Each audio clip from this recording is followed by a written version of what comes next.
So, to close our conference, I have the pleasure of introducing our closing conference keynote presenter, Kanya Sether. Kanya is a para athlete, model, and actress, and speaker whose work expands representation in sports, fashion, and media.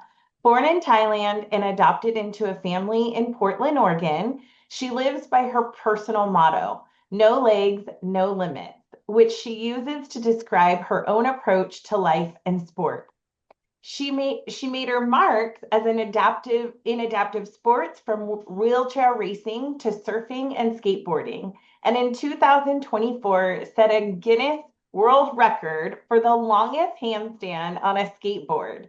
Kanya has also broken barriers in fashion, working with major brands and walking in New York's Fashion Week, and has appeared in shows like Hawaii Five-O and Walking Dead. As you listen to today's keynote, we invite you to share your thoughts and submit any questions using the chat feature or the Q&A feature in the session. Afterwards, we'll host a Q&A. We're beyond excited to have her here with us to close our event, so let's get into it. The Kanya experience starts now. Give me a moment to share my screen, and there we go.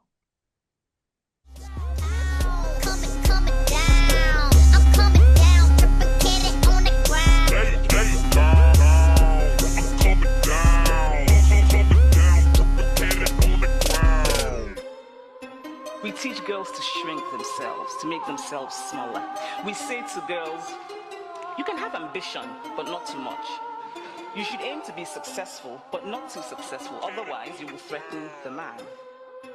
Because I am female, I'm expected to aspire to marriage.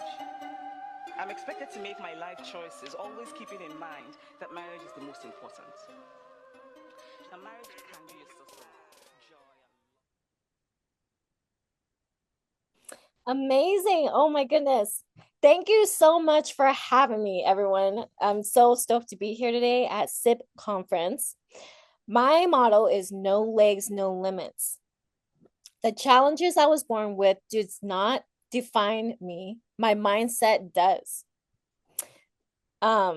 This is such a powerful quote because I am Kanya Sether, who happens to be here of my creator of what makes me who I am today.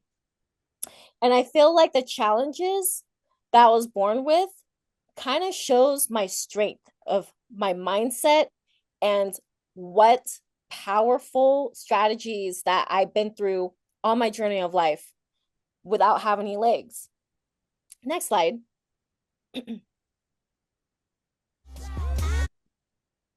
I'm going to show you and take you to a journey where it all started.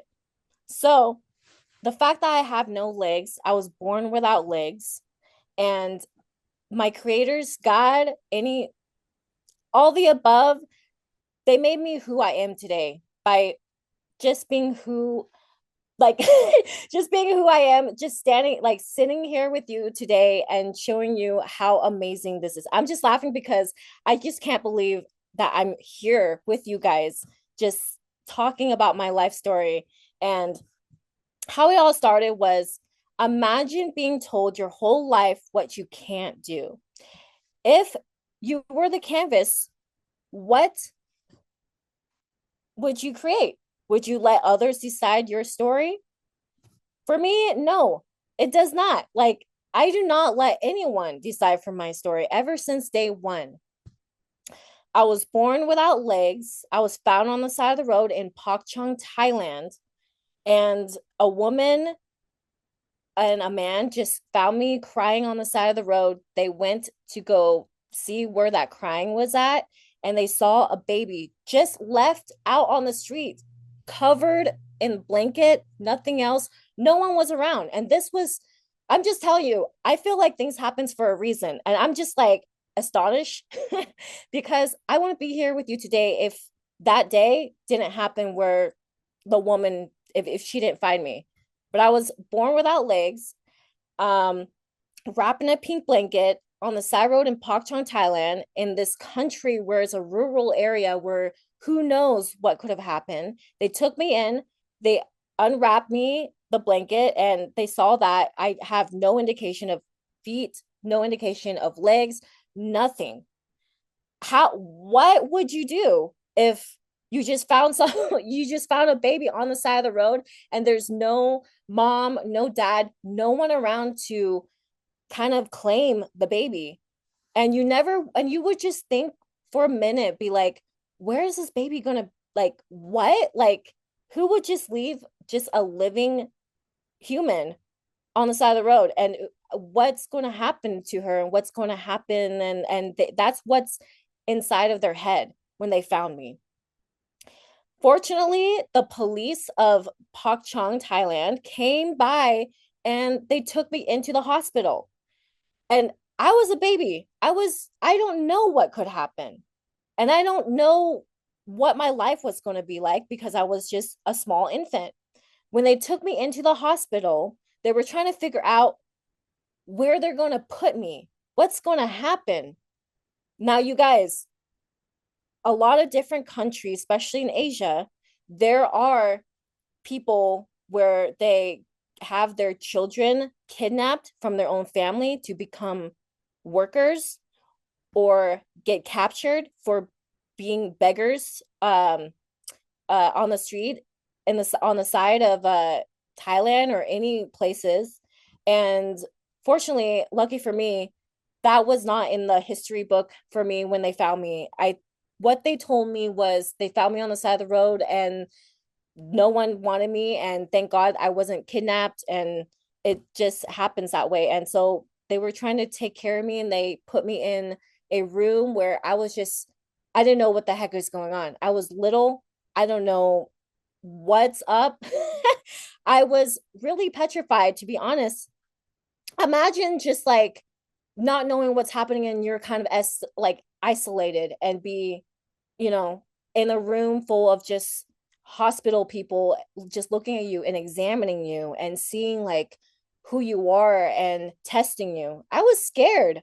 I was a kid and I don't know what to do. So, throughout the time, I had two amazing nurses, and this is why they're amazing.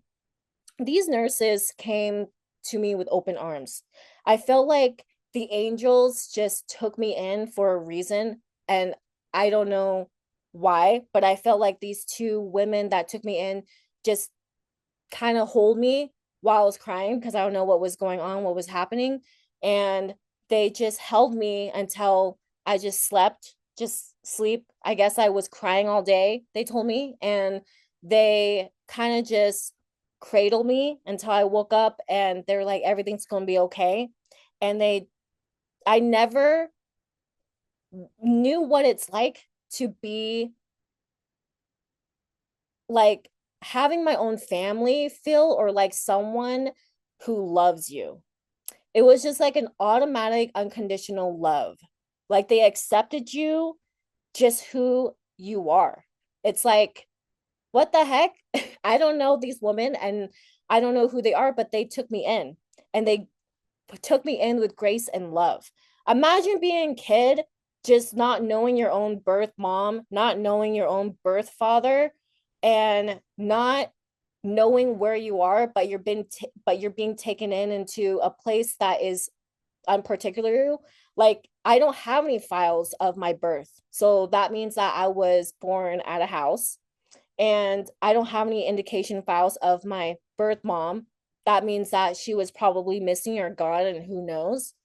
But I try not to look in the past of what happened ever since I was a kid. I kind of just flow like water. And that's why I love Bruce Lee quote is pretty much flow like water, go like water. And I just flow ever since. And so I kind of just been numb to the situation and be like, okay, well, these people are taking me in. Um, I'm born without legs. These people do have legs, and I don't really think anything of it because this is all I know, you know? And so I never knew what I could and couldn't do because all I know was how to show emotions by crying. All I knew what to do back then was just show myself just like being mad and angry at the world, to be honest, when I was a kid in Thailand, because I felt like, you know, I was isolated. Nobody know who I am. Nobody understand me. Nobody knows. And it was like a struggle because they also don't know me. They were trying to figure out what to do with a kid without legs. What is the next step in this process in life? And so I'm just letting you guys know that I want you to think about the different life that, who knows, for you guys, you have the creative ability to paint your canvas on whatever you guys want. And so my life is starting off at foster home. They did not want me to be captured. They did not want me to get kidnapped or be abandoned somewhere. So I was kind of hidden in the hospital. And so that is the area, if you look on the down to the right, that is the area where I was found at, on the side of the street. Imagine that, just leaving your kid on the side of the street like that. And those are my foster parents that I called eventually my foster parents. I didn't know who these people are. And they took me in because I had to be hidden. I couldn't be out anywhere, out on the streets or be taken to anyone. I have to be hidden because they want to protect me. And so they took me in, and it was really hard because I'm all like, oh man, like there's no certain like there's nothing where like I can do. I have to be like dependent on my grandparents, dependent on like people that's around. I don't know what the heck is going on and what's happening. And you can see the face of me as a child where I was very confused and I was just sad and stubborn and just took a lot of my emotions out on the situation. But the thing is that I kind of let things happen and let it be in a way where I kind of figure myself out of what I can and can't do. I feel like things happens for a reason, like I said, and people take you in for a reason. I feel like the angels definitely or something definitely try to help me navigate through this transition of trying to be found and live life. My grandparents helped me a lot. I call them my grandparents. They helped me a lot by getting me a wheelchair through the hospital, by showing me how to do certain things. I mean, they're such an amazing people, but the thing is, I didn't know what was going on because I don't know these people and I didn't have any legs. So it's like I don't know how to speak and communicate to my grandparents about what's best for me, what's right for me. So I just kind of do it. I kind of just do things on my own by just walking on my hands, showing the nurses that I can climb on stairs.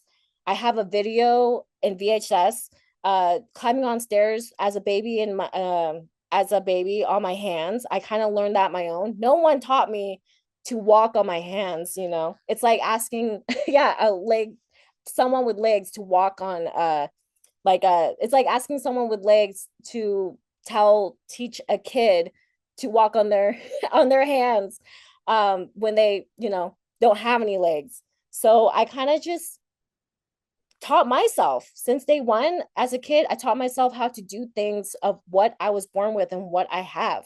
And that's pretty much how I sustained my life and went through challenges my own. Sometimes we have to go through challenges to kind of see where we are in life, what we can and can't do. And sometimes it's not always easy. Sometimes I have to fall to get myself back up again. Sometimes I have to do something that is so uncomfortable, but I have to do it because it's not to prove a point.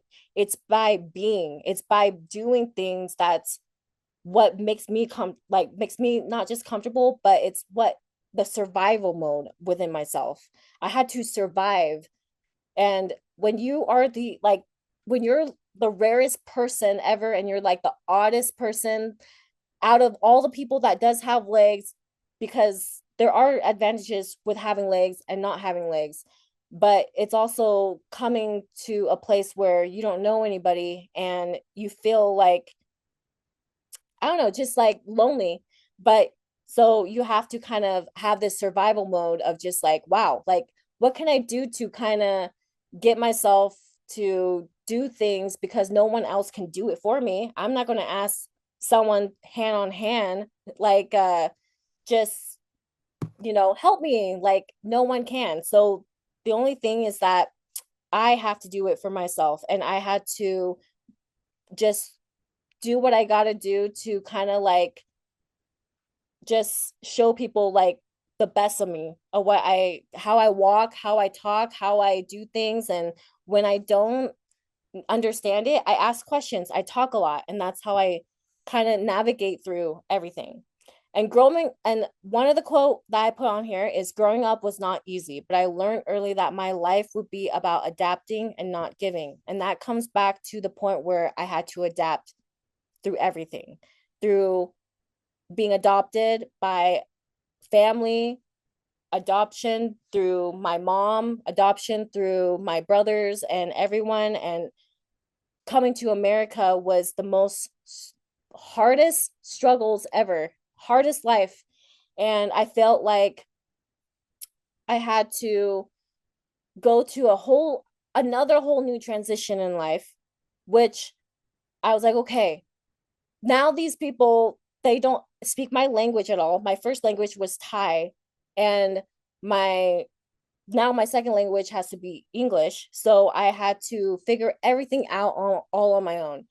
Um, having brothers and having a family that was white, not Asian, and not at all your culture was really a struggle for me because they spoke a whole different language, but I didn't see that. I had to see, like, what can I do to connect with these people? When my mom and dad adopted me, I didn't know where I was going because I've been transitioning to different like families and people that wanted me but didn't want me, and then going through different families who wanted me but don't want me, and it's like a struggle because it's like, where can I start? Who can I trust, and who can I go through to kind of like call my home? But I have a lot of family that were nurses that led me to and guide me and be like, hey, you know what? We are going to guide you throughout everything, and we're going to help you through it all in the transitioning to be adopted. And so my mom, who is here holding me, she was the one that wanted a baby. She wanted a daughter, and she adopted me because she saw that I was the right fit for the family. Again, things happens for a reason, and sometimes I don't question life. I just let life happen. And that's why I say flow by water. And so my mom, she took me in just like her own daughter.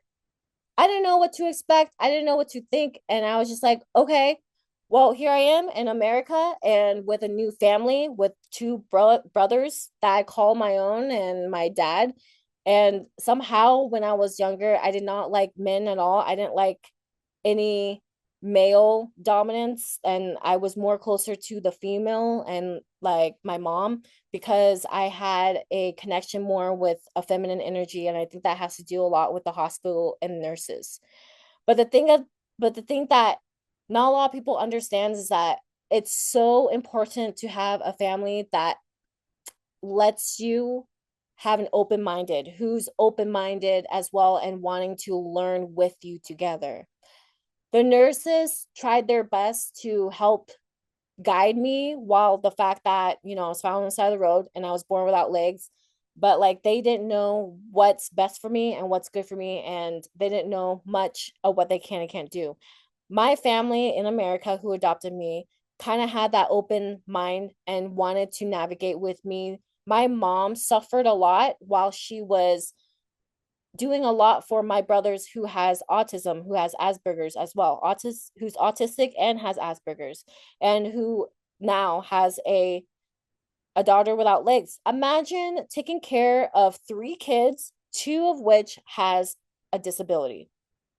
That's a lot of work for a mom who is also working a 9 to 5 job at a school district. She was a teacher, and she was such an amazing soul, I would say.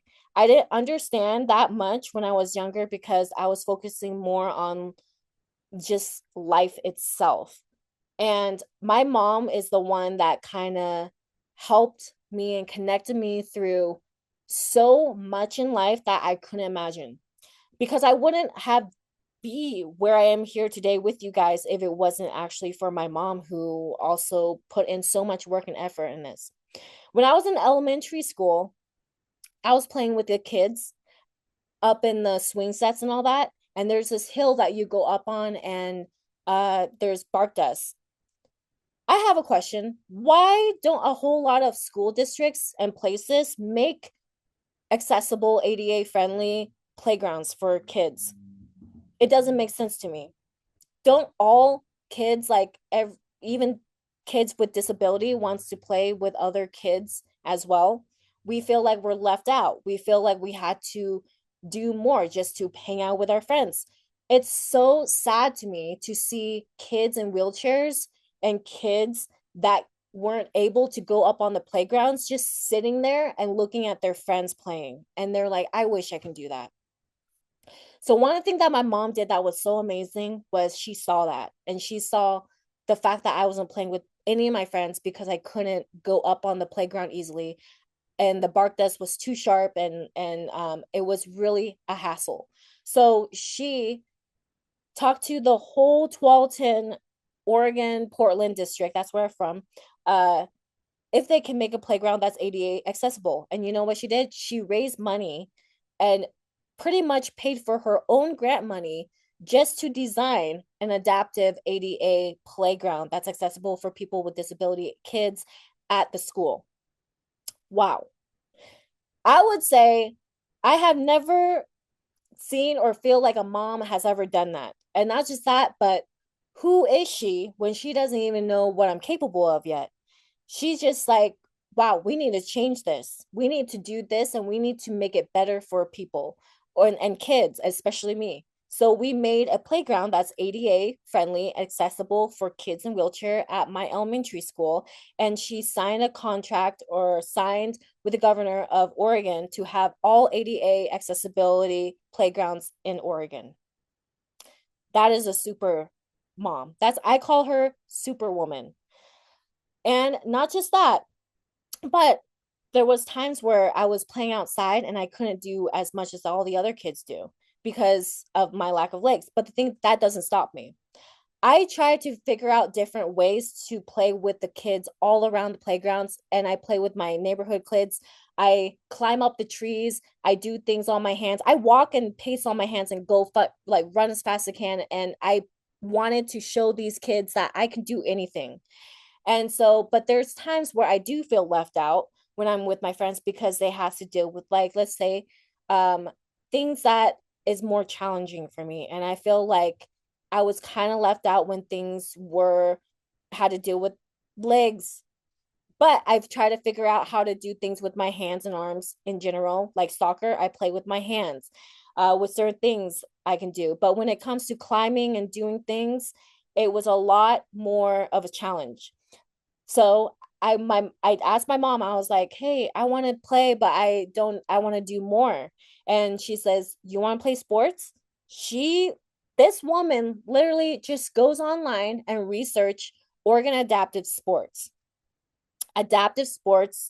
in general, and saw all these disabled kids playing wheelchair tennis, wheelchair basketball, wheelchair everything. Like, it was amazing. And she connected me to all these places.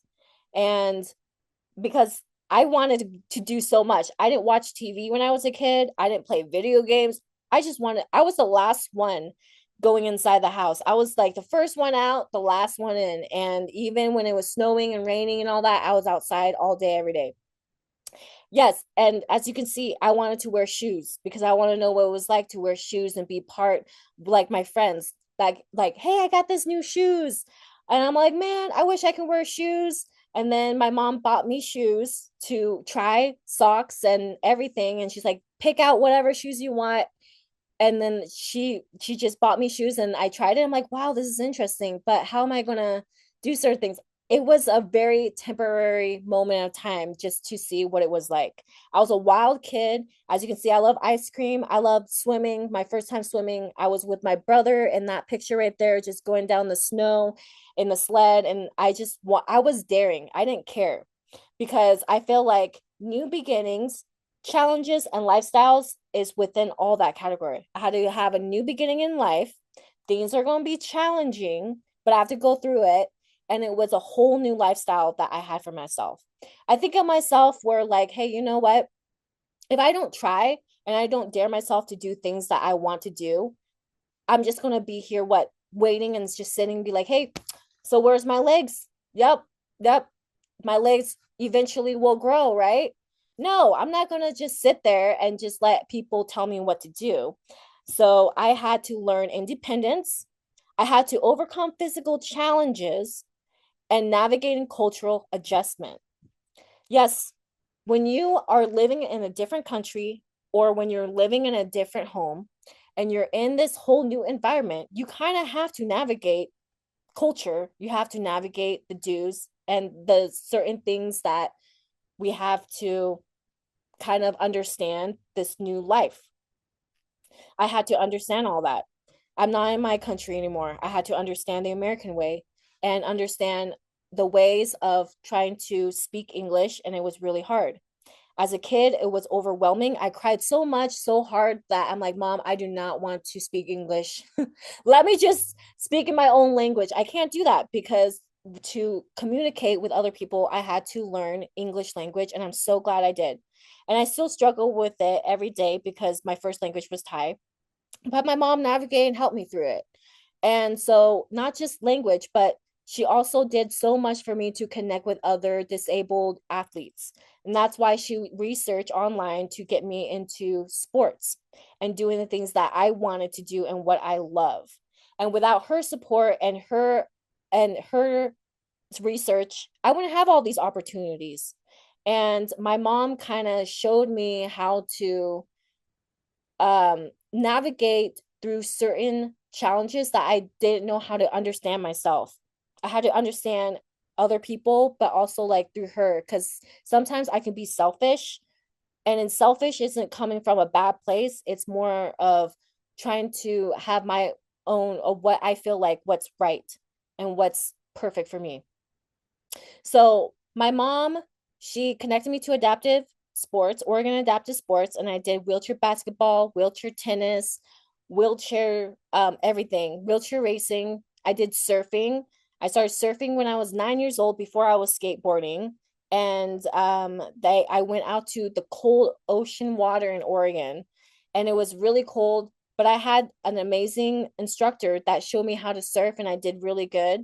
And then I started skateboarding at age 9 around the same time, and I just loved it. And the really coolest thing that I had was I had a lot of kids just around me and just be like, "Wow, how the heck she skate without legs? This is new." People like to see new things, new adventures, new ways of life. And so they came up to me and they're like, "You know what? You just made my day." I'm like, "Okay, I don't get it. I made your day because you made my day because I have never seen someone like you who just goes out there for what you have and you skate. And not just skate, but you just don't care and you love it." I'm all like, "Well, yeah, I mean, isn't that what we're supposed to do? Is just live and love life and just be who we are?" And then the kid was like, "Not a lot of kids feel that way or think that." Because in my mind, I just adapt things naturally. Cool, I was born without legs. What am I going to do with it and use with it?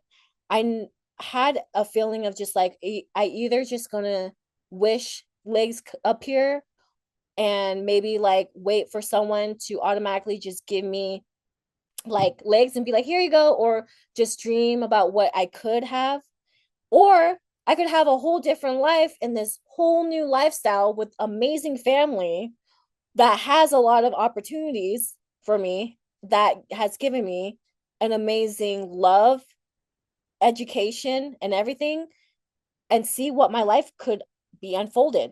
And I rather choose that life because I don't want to go back to the past of when I was on the side of the road as a baby, as a kid, when I was in a hospital, just being tested, examined, and seeing what happened like with me and being around nurses that were loving, but also it was a lot for me because I didn't know how to navigate.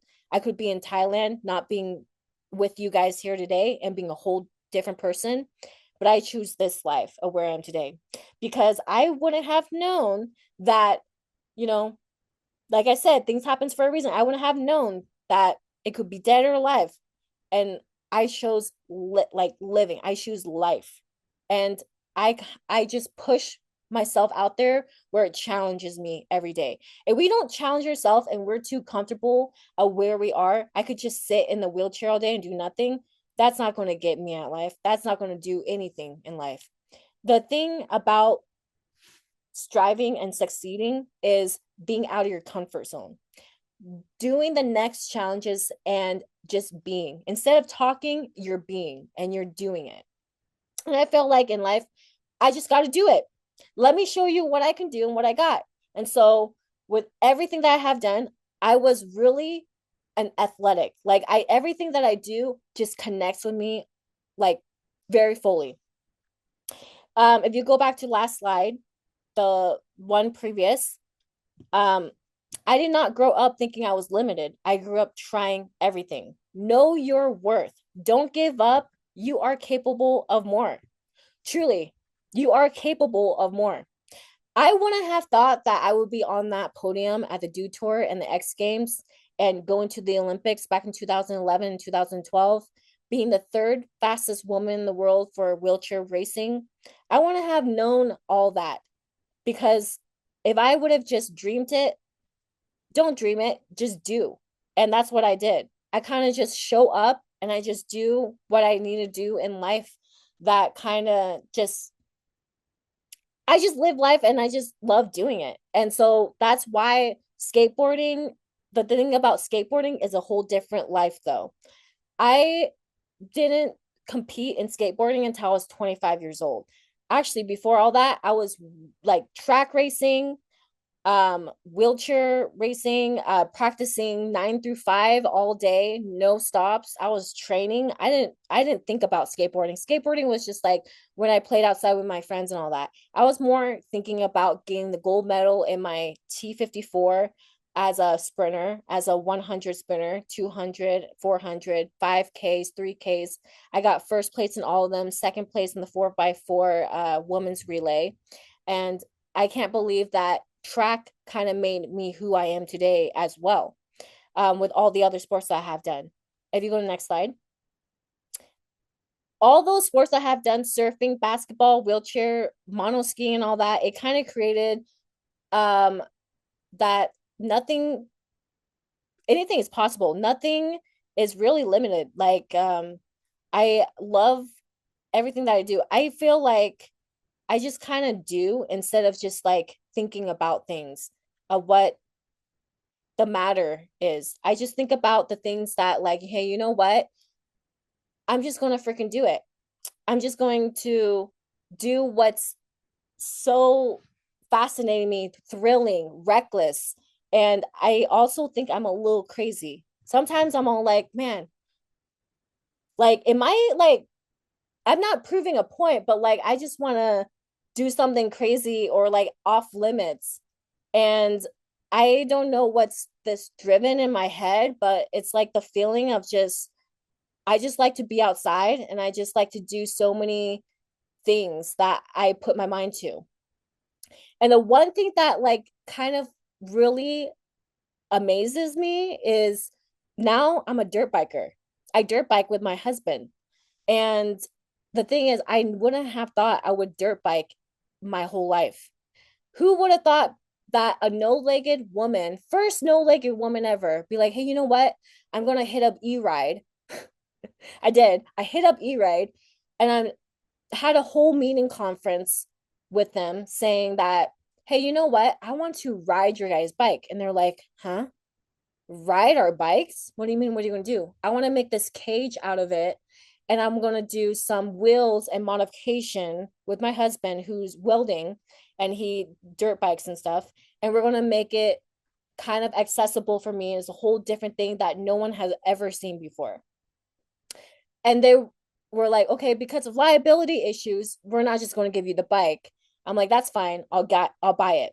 And so I'm getting an E-Ride and I've been dirt biking and been strapped on dirt biking ever since. And doing jumps with my husband and going around. And who would have thought that a no-legged person would ride a bike? That's not something that you think about. And so when I connected with all that, again, I do crazy things that I think of, and I don't know why, but I do it. And so, with that being said, all the stuff that I have done, I think about the people that like what makes their excuses. What's their excuse? You know, why can't some people just like not like put the impossible to possible? That's my motto too, is put the impossible to the possible. Anything's really possible. And maybe because I'm just very daring. I don't know. But I do it all. And so um I spend a lot of money on certain contraptions like wheelchair racing track, uh and my monoski that's really expensive that I do, but I put my heart and soul into these sports because I love doing it. And I'm very fortunate to be doing all these sports. And but not just sports, but like just living life and doing everything in life in general. I don't know what stops me. Nothing stops me. And I feel like a lot of people, nothing should stop you. Next slide. Also, not just being an athletic and doing such an amazing things, but I feel like I'm very confident within my body and my beauty. Everything within me, it's just who I am. I always had this confidence of just accepting my body as a kid. Back in 2015, People magazine did a cover of me, but they said some things that were not true, where I was making $1,000 a day. And I would say I was making up to $1,000 a day, but this is when I didn't know much about the industry when I was moving to California. And that's when I started modeling, was really heavily was after that People magazine controversies.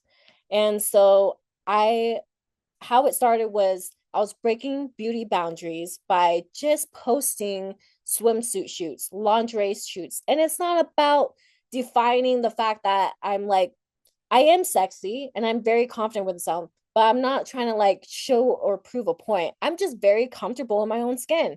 And I feel like when a lot of women just like take pictures of themselves, just like being who they are, being comfortable in their skin, being comfortable of how they look, why do we need to have? I think about this is like, why is it such a big deal to just like show myself without legs?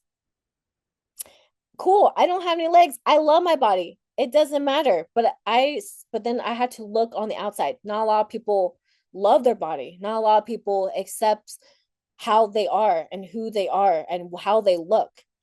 I feel like a lot of women, even the most beautiful ones, struggles all the time with how they define beauty. And I feel like beauty is within as well. If you have a shitty personality on the inside, you're not going to have a beautiful look on the outside and you're going to think negatively. Our mental impact of how we think ourselves is so important.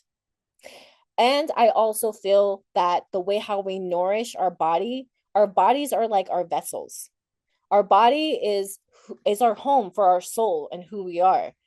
Take good care of your body. I think it's really important to take really good care of your body and your health and your mind, because that's what's giving you the feed of positivity in life, the confidence in life. The confidence comes for when you do things, then there's confidence because you trust in yourself. Confidence has the trust within yourself than anything. I had a lot of confidence and I trust in myself. And how I had a lot of confidence and trust in myself is because, to be honest, of my sports, my athletic career. I saw my power, what I can do with my own strength and mind. When you do a lot of sports, it also impacts your mentality. And so you see the power and the strength and the structure that's within you that you do within your mentalness as well when you're concentrating to get number one, when you're concentrating to train so hard so you can be first, that also impacts within how you look. And that's why I'm so confident, loving my beauty, loving my face, loving the fact that I have no leg. I think I'm freaking sexy. Heck yeah. I got a husband. Like he saw my looks and see how I am. And the dating world, it's just the same. Dating world for me, it's not just the beauty, but it's just who I am. I feel like that's also who you guys are. It's not just about the looks, it's also about how you put what you put on the table impacts you in your life. And that's how you connect with all the people around you. Energy is a real thing. Energy connects with other people's positive vibrations and everything. And that's how I connect with a lot of amazing people, and how I connect with investors. I connected with a lot of millionaires. I connected with a lot of like, wow, coaches and business people and car dealers and everyone. And to be honest, the most important part that they say was the fact of how you carry yourself, the energy that you're giving, the positive impact that you have given in life, and what you see within yourself, the confidence. And not just that, but anything is truly possible. I wouldn't have thought that I'll be working with CBS in The Walking Dead, Fear the Walking Dead, Hawaii Five-O, Code Black, The Keeper. I was in music videos of big top names like Chevelle, The Killers, Mark Stormer, and all those amazing shows and music videos and everything. Like, I didn't realize that anything is truly possible. Like, I mean, I really think that anything's possible. I didn't realize that I was going to be in big screen. And so the next thing was I had to the next thing that I didn't realize that something was giving me was putting me in a whole movie set lifestyle. And it was really cool to kind of just see how I became an athlete, a model, and then now an actress without legs. Like, that's crazy to me. Like, that is so cool. But I never really thought of that way because I just kind of live through water. Again, flow water, be water. And I just flow with life. I never think of it. I'd never think about like, whoa, what the heck, what ifs and all that stuff. I didn't got time for that. I was more of just like, wow, I want to know what else can I do? What else can my body do without legs? There's a lot of people um who do things without legs more than they do that have legs. A lot of people with legs, or people who are able, they don't really do much. Some of them that I kind of see, and I'm kind of curious, like, what the heck? Why? I'm like living my life, seeing what's the next challenge that I can and can't do without legs. And some of my friends that do have legs be like, man, I'm so tired. I don't know how you do that. I don't know how you do this. I don't know how you do that. And I'm just like, you guys have legs that have more advantages than me. How come it's like the opposite? But again, it's mental. And so it was really cool working in Deadly Stunts next to like the best top people ever. And it was really cool to navigate through life in CBS and the TV world. I mean, I don't watch TV, but a lot of people do. And they've seen a lot of these actors and actresses. And I'm just like, wow, like I cannot believe they're watching me and be part of it. And it was really cool to see what I can do. I was on a cow catcher in front of a semi truck. And the producer was like, all right, this is a really deadly stunt. We're going about 45 miles an hour and you're going to be hanging on a semi truck. And with all the deadly stuff, the Walking Dead zombies costume and stuff that we did for 3 hours in the makeup. And it took us 7 days to rig me onto a semi truck. And I was just hanging there and I was dangling and I was like so scared that, I mean, they were scared for me that I would fall out. And it's possible. I had to sign waivers and stuff like that to do these deadly stunts. And so, but it was so fun because I didn't know what I could do. And I didn't realize that I could do these crazy effects. And I was so excited to do more of The Walking Dead and Fear the Walking Dead and see what other stunts that I can do. And I didn't realize that was one of my jobs that I had, was to just do stunts in movies. How amazing is that? You never know what could happen in life. And that's why I'm saying disability doesn't mean inability, for real. Like, we all face challenges, but it's how we respond to them that defines us. And what limits are you going to break? So, pretty much, I broke a limit to be an athlete, one of the third fastest woman T54 top wheelchair racer in the world. I broke my I broke my limits of being one of the best adaptive skateboarder women. I broke I broke limits to be the first dirt biker without legs of a woman. I broke 2 Guinness World Records. I pretty much broke a lot of limits to be a Victoria's Secret model and Adidas skate and so many more brands like Sweaty Betty and Abercrombie. I broke the beauty standards and I broke records of being one of the top women in the world to do so many sports of everything without legs and one of the biggest beauty campaigns models. Wow. What can't I do? And the thing is, it has to start within myself because I choose myself. I choose to be strong. I choose to be confident. I choose to never let anyone's else define my limits and my life. I choose to not let ableist people tell me what I can and can't do because when I'm kind of uncomfortable about things, I ask a lot of questions and I get different advice and opinions before I feel like it defines me more. I I look outwards instead of inwards. I pass beyond my limits and my boundaries and I think about life itself. When you get older and it's about your time to go or whenever, you never know when you will go. And I would tell you this because my mom recently passed away March of 2026. It was such a fast passing and cancer unfortunately took her life. Uh it was just so fast and it kind of made me think about my mom's death of just wow, like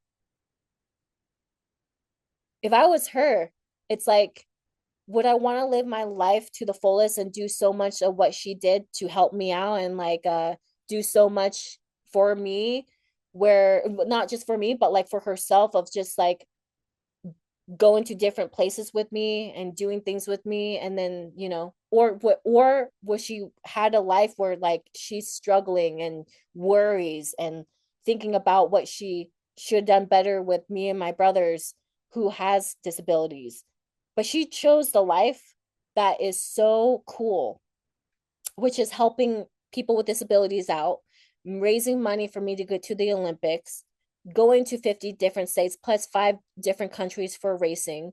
She had a freaking life. And for me, I look back and I'm like, you know what?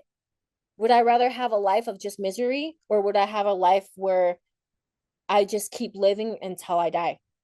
And I feel like if we don't take chances and we just don't do the things that we do now and just go for it, what you're going to look you're going to regret things. You're going not regret, but you're going to like, wow, I wish I could have done that, or I wish it could have been, but you don't want that life. You want the life where like, hey, you know what, I suck at it but I freaking did it, or like, you know what, wow, I did that and that was hard and it was cool and I love doing that. I want to keep challenging myself again.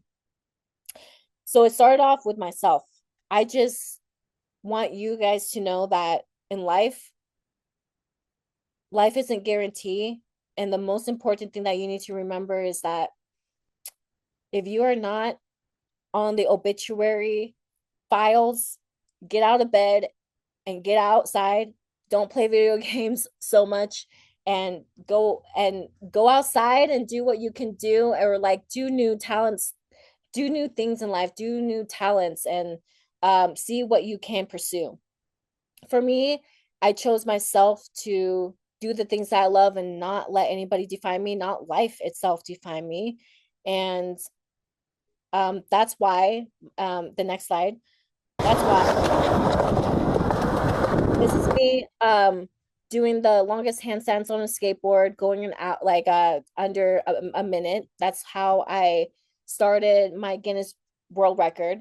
But so whatever challenge you're facing, remember this.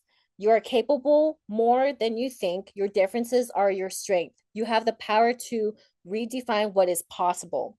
I redefine what is possible. Again, I put myself in the category of make things impossible, like the dirt bike, to possibility. And I switch it up and change the game. And the difference, and the thing is, what's so unique about us is that your differences are your strength. I love blind skaters. Blind skaters are one of my best skaters. And to be honest, I feel like they're better than me. I'm not just saying that as like anything, but when I skate with the other blind skaters, I'm like, shoot, that is so hard.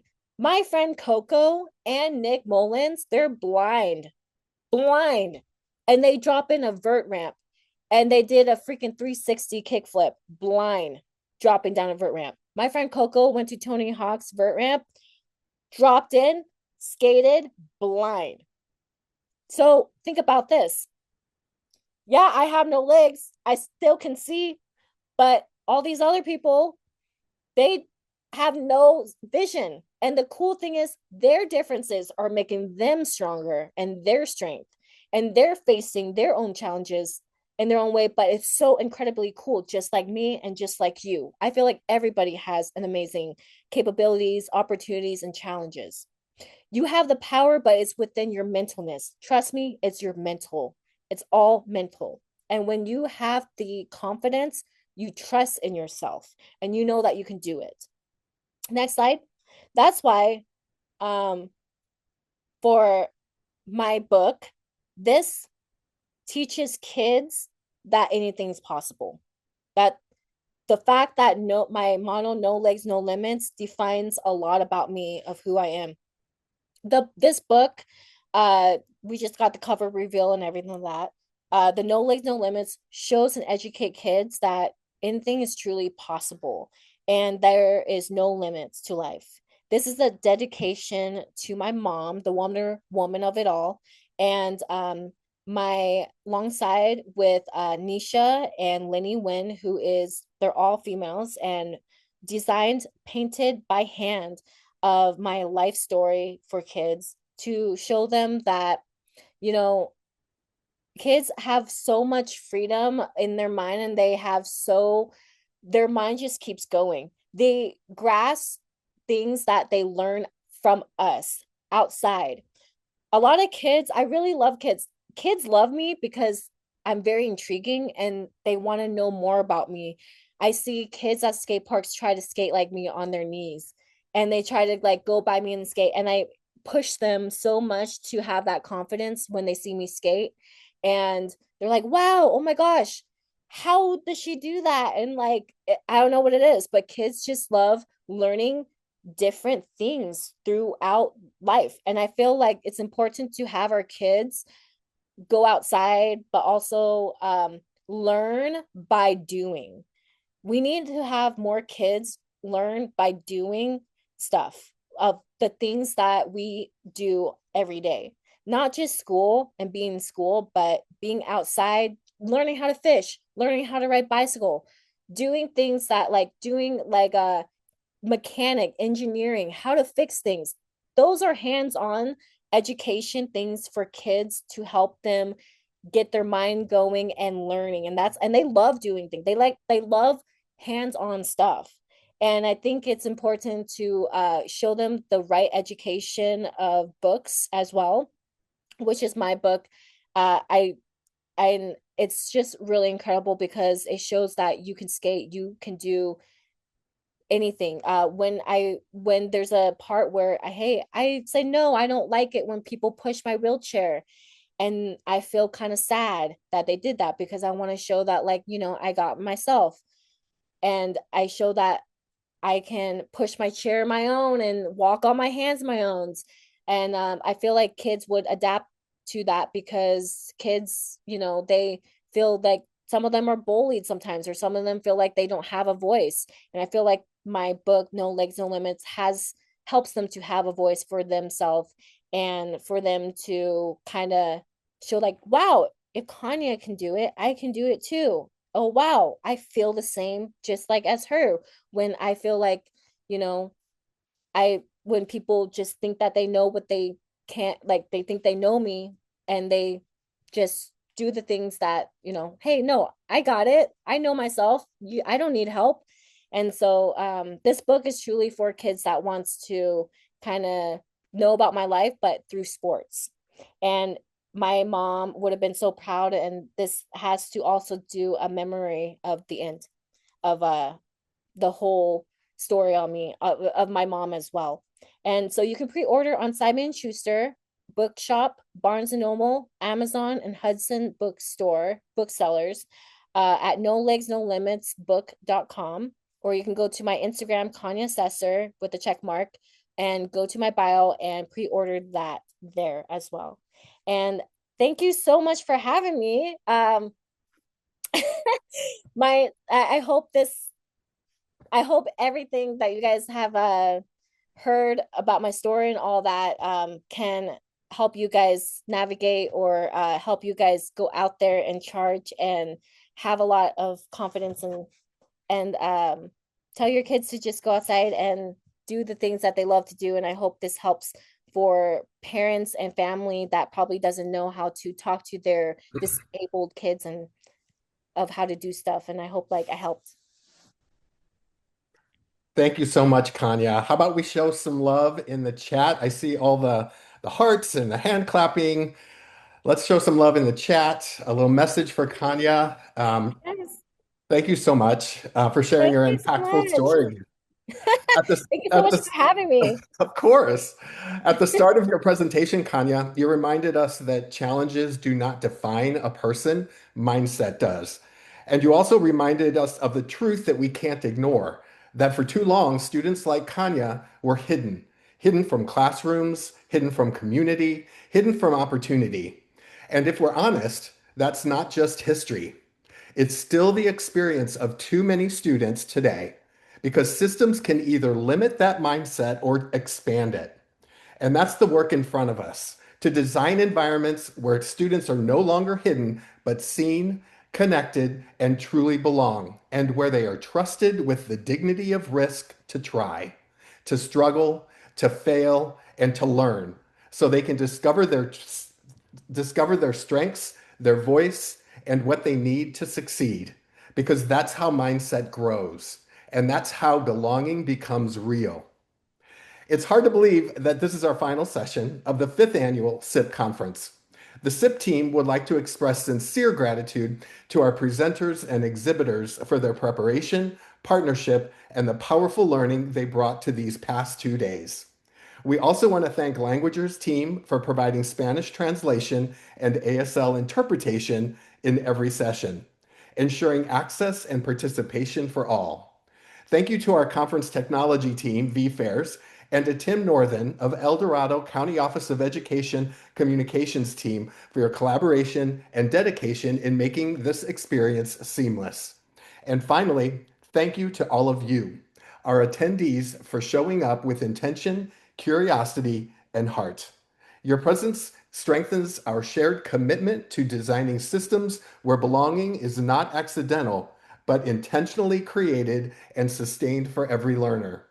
In every role you hold, family member, community partner, classroom educator, school leader, or district administrator, you are a designer of inclusive systems, and the decisions you make shape whether students with disabilities experience access, voice, and rightful presence every day. Your engagement this year has been truly incredible. For those in the top 10 of the leaderboard, you will receive an email next week from SIP with details on selecting your conference registration prize. Thank you for visiting our exhibition booth, engaging in sessions, and taking selfies in the photo booth. We have shared the conference survey link in the chat. Please take a moment to provide feedback on your overall conference experience and suggestions for next year.